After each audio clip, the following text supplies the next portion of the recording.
everyone, Gina here, and welcome back to my channel, or welcome to my channel if you are new here. So we also have a guest over here. Charlie is up on the stairs. You guys love when Charlie is in the frame of my videos. Our Labrador, he's actually 11. He is the cutest. Charlie, come here. Come here, Charlie. He is the cutest salt and pepper Labrador. Look at him. Look at how cute he is. There he is. Hi, Charlie. Everyone say hi to Charlie. He is the sweetest. So every single Wednesday, I try to bring you guys a video related to my weight loss journey. So I have been on the ketogenic lifestyle since March, I think beginning of March, something like that.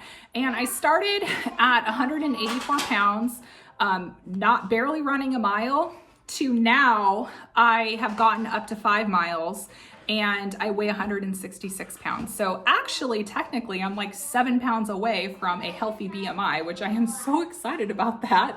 But I'm taking this as a win. I think that when there's like a variance of 10 pounds, like, okay, that's like the weight of my head. So if we just didn't count like my skull, like I'm a normal weight, right? So we're just gonna go off of that.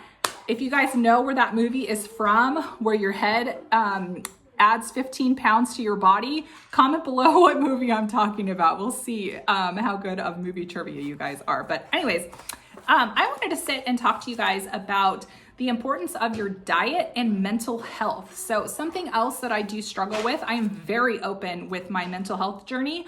I am medicated for anxiety and depression.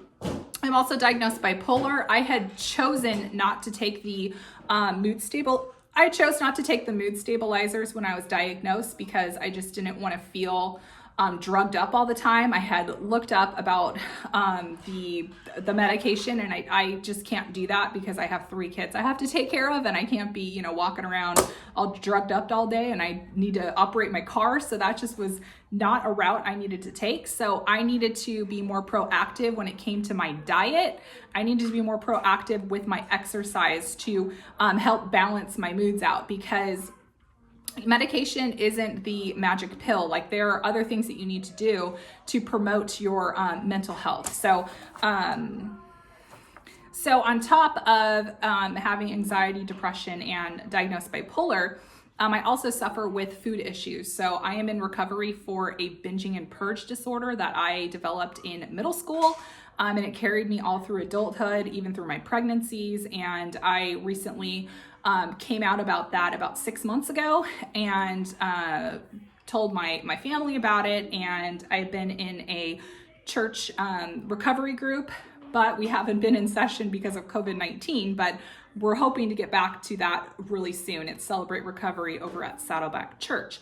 Great program if you guys are at all interested. But I've had a lot of issues when it comes to food. I have been addicted to food. I've had negative emotions when it came to food. And if you guys want me to do another video all about like body positivity, I would be happy to do that, because I have a lot of things to say about that as well.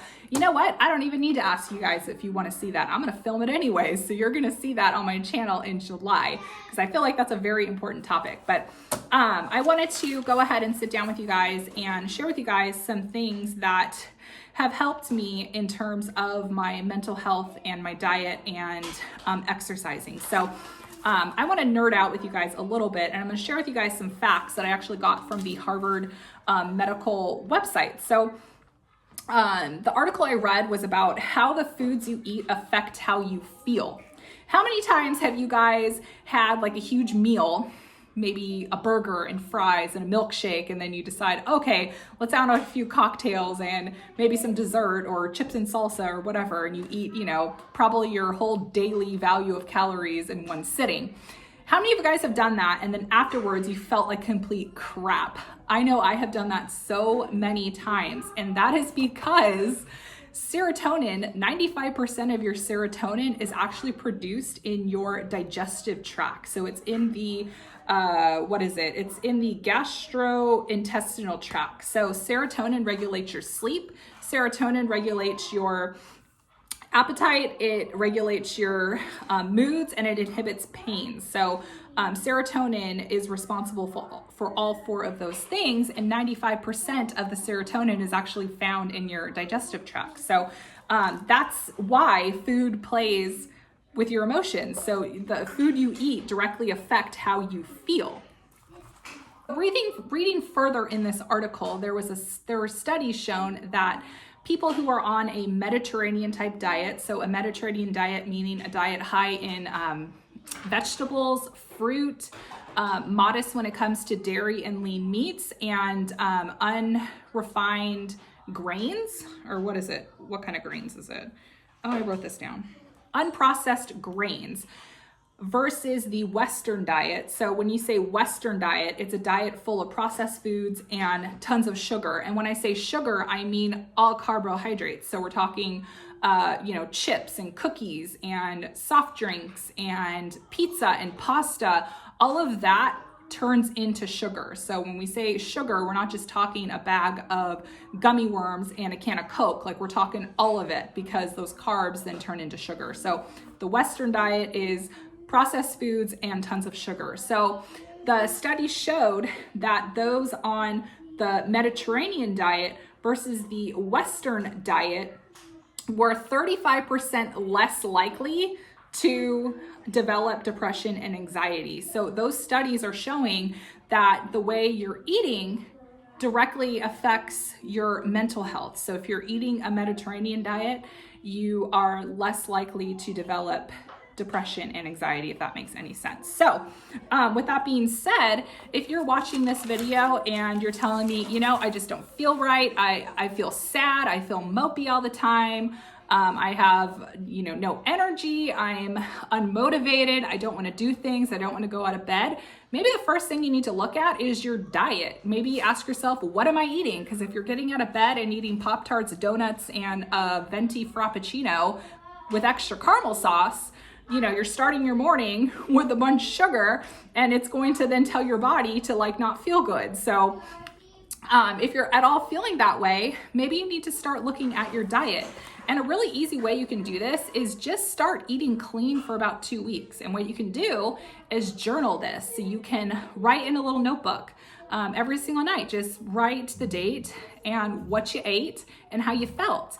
And then you could slowly start incorporating some sugar, and then you could see how you feel. So if you're noticing that when you add in sugar, you're starting not to feel good, then maybe that linking your diet with your moods or how you're feeling, then that would be an easy experiment to go ahead and do. But I just want to reiterate, but I also want to disclose, I am not a doctor. I am not a psychiatrist. I'm just going off of my experiences. So if you are at all feeling any type of way, 100% first thing to do is contact your doctor or reach out to someone that you trust to talk about this. But number one, you want to reach out to your doctor. If you're at all feeling any of those things that I mentioned, like feeling down and mopey and unmotivated, because those are some signs of depression. But I don't want to get into this rabbit hole because I don't want to try to have you guys self-diagnose yourself through my video. I am just sharing my experience because I'm all about normalizing mental health. I feel like this isn't talked about enough because there's a stigma to it. You need to be ashamed that you struggle with depression. Tons of people struggle with depression and anxiety all over the world. So you're not alone. And me posting these videos, that's my agenda, is so you guys know that you're not alone. I go through it too. So when you eat too much sugar, your body actually decreases a protein called, now I'm not a doctor, so I'm going to try to say this, brain-derived neurotrophic factor, the BDNF, that's the abbreviation. And the decrease of that protein actually develops depression and anxiety. So fun fact, if you're ever on Jeopardy, that's what BDNF means. So something else that has helped with my moods and my depression and anxiety has been regular exercise. So like I mentioned, when I first started my ketogenic lifestyle back in March, when I really got focused and I was in it to win it type deal. I started running. When I started running, I could barely finish a mile, like barely finish a mile. I was like winded, and now I'm running 5 miles. It was a very slow, gradual thing to get me to where I'm at right now. But incorporating regular exercise has changed the game for me. You know, and the reason that is when you are active and exercising, your body releases a feel-good endorphin. So if you are feeling, I don't know, stressed one day, or if you're feeling anxious or you're upset, go take a walk for 30 minutes. And if you can't take a walk by yourself, go take a walk with your kids. Go walk around Target. I don't know, just get out and walk. If you're moving your body and exercising for at least 30 minutes, those endorphins are going to release, and the hormone is actually going to make you feel a little bit better. So on top of that, regular exercise is going to help gain self-confidence.